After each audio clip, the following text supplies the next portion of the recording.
How did the Soviet Union collapse so quickly and peacefully? Imagine a giant that suddenly starts to fall apart without a fight.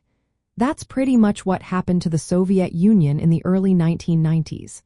The story isn't about a sudden explosion but a slow unraveling that happened over just a few years. It all started with reforms. Mikhail Gorbachev, who was the leader at the time, wanted to fix the system from within. He introduced policies called Perestroika, which aimed to restructure the economy, and Glasnost, which meant openness in politics. These changes were meant to make the system better, but they also exposed its weaknesses. People started criticizing the government openly, and nationalist feelings grew stronger in the republics. The central government's grip loosened as more republics declared independence. The August 1991 coup was a turning point.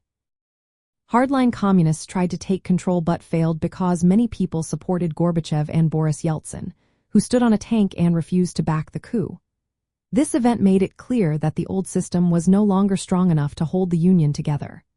The republics, which included Russia, Ukraine, and others, began to act more like independent countries.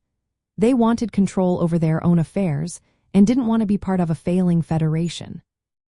What made the whole process peaceful was that it was mostly political. There was no big war or fighting between the republics. Leaders resigned voluntarily, and the Soviet flag was lowered for the last time on December 25, 1991.